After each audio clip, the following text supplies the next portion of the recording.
Umapoy na ako, men. Umapoy na. Gumagana na.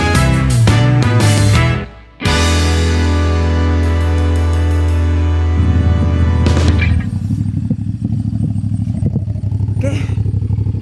So, labas na tayo dito. Okay pa naman kayo? Okay pa? Okay lang? Tara. Tara na kayo, man. Go. Tara, tara. So, nakaligo na kami. At salamat dun sa ilog na kahit madumi, pinaligo kami ng safe. Sakto lang. Natupad pa rin naman yung pangarap natin na maligo ng ilog. Yun nga lang, may kulay nga lang talaga siya kasi nga umulan. Naging maputik. Masaya naman tayo habang naliligo. Ito ang sitwasyon natin ngayon. Papalabas pa lang tayo dito sa pinasukan natin. Wala tayo matutuluyan.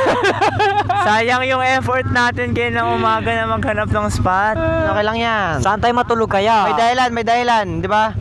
Malay mo siguro, pinapalis lang tayo ni Lord doon. Sa bagay, baka pinapalis lang kami. Baka hindi kami hinayaan ni Lord na doon matulog. Tapos tignan mo ngayon, pag gabi na, i-expect namin na uulan, pero hindi naman umuulan. Yung parang indoors favor siya. Feeling ko lang. Yan na nga. Saan tayo matutulog? Ang tanong. Pero maganda sa sa mga gubat eh. So boys, tingin natin kanin lang. Baka may makita tayo papasok. I know it's been too long to just pick up the phone, but I can't help but feeling so lonely. Yeah. On a Friday night. Yeah. So and so things move on just like they did before. But sometimes I still miss the touch of your hands. Oh, 'cause I can't get you out of my head.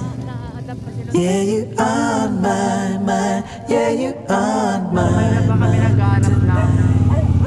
Mapapasukan namin ngayon na area, kaya lang Wala kami makitang mapapasok eh. hindi nga first time na kami lang ito nag-aalangan kami na natulog sa kagubatan. Laalala nyo doon tayo sa Coron, di ba? Kasi natulog tayo doon, may mga tao sa paligid na umiikot sa atin. So, iwasan muna natin yon ngayon na unang beses tayo na binitawan ni Anya, di ba? Baka meron tayong dito, pwedeng makitulugan muna na bahay. Parang ganon, di ba? Uy, wait lang guys. Mayroon ditong Ito, ano to? Ano to? Abandonado ata to. Oh my God. Uy, ano yan pre? Pwede na yan. Oh Guys, my God. mayroon dito. Check natin.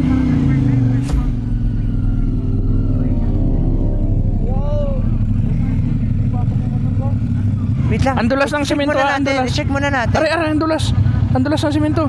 Dahan, Josh. Baba ako. Oo. Pasag mo yung sa amin.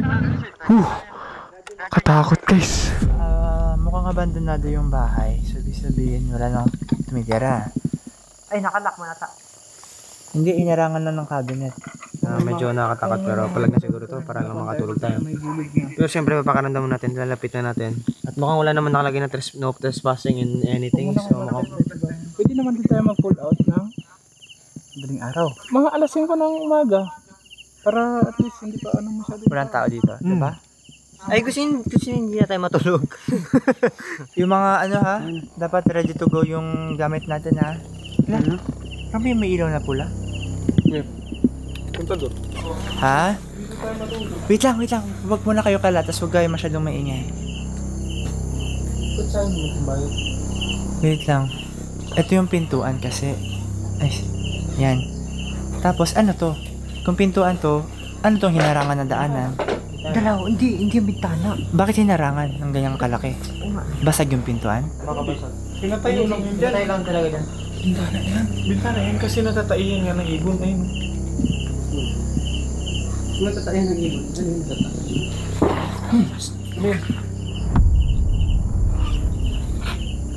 Ano yung pumutok? Yung baril na yun. Iba yung tulog ng baril. Ano yun? Parang yung buka. Uy, na. Ilaw nyo. Hindi naman kaya hindi tayo pinapalis. Wait lang. Signal lang, wait lang. Isa na.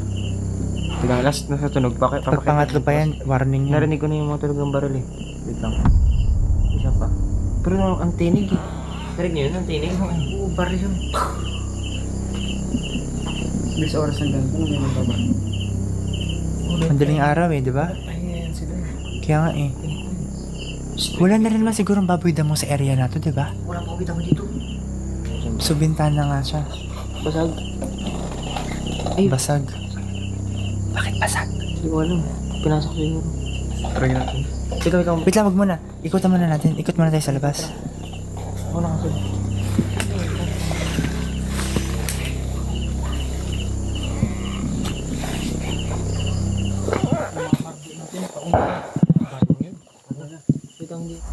Uy! Ano yun? Ano yung tumunog sa loob? Ay, ano? Ay, paniki. Shit ka. Bakit inabando na yung bahay na? Tumatibay pa naman ah. Parang bago pa yun, no? Hindi pa to ano eh. Hindi pa to na... Hindi pa to natatapos oh. Ilaw.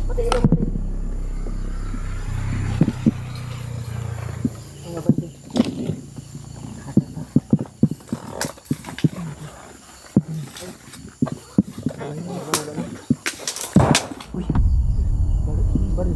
Palapit yung tunog ah. Ba't ang lakas? Tara.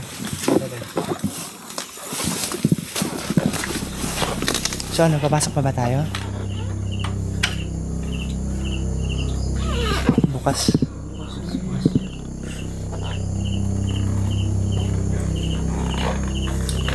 Marami ko masyadong ano. Hindi siya balabagin yung mga. Excuse. Tara, pasok. For sure.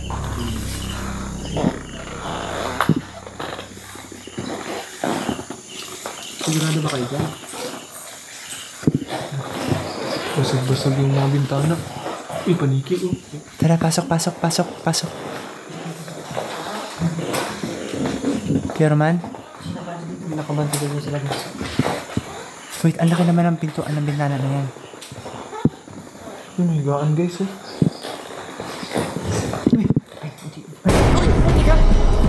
Ano yun? Tika.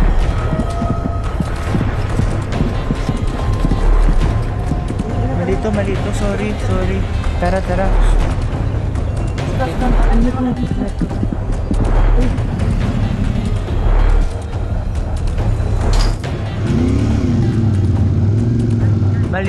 Mali. Dapat hindi natin pinasok yun. Dapat hindi tayo pumasok doon. Una may nagpapatok tapos ngayon may di ko alam kung ano yun, binato ba talaga tayo or walang puno sa taas ng bahay eh, wala eh. Mali kasi talaga tayo eh.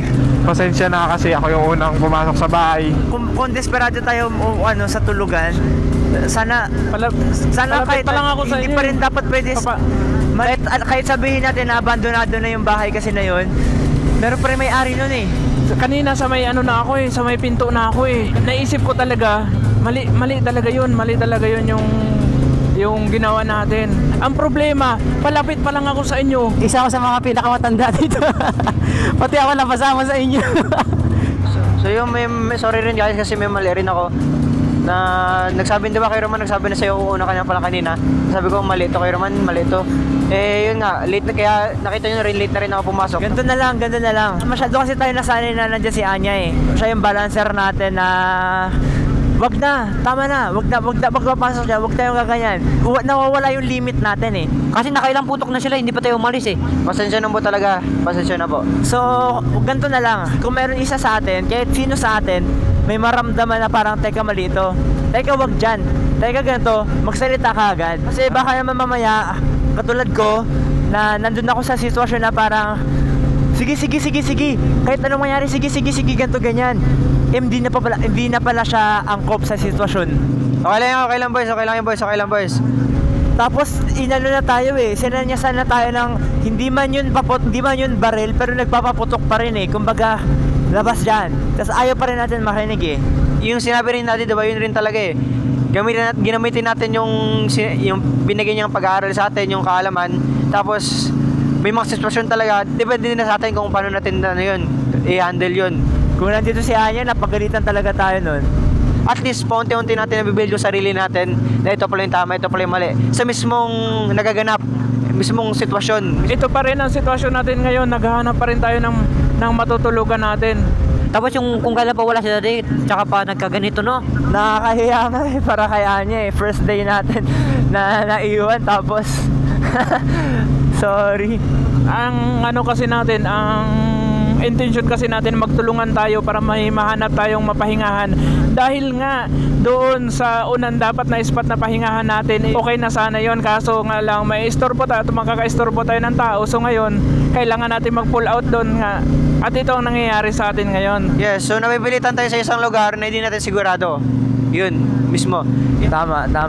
Mahirap talaga makahanap ng magandang spot at safe spot pag gabi. All set na tayo kanina, totoo lang, all set na talaga tayo kanina.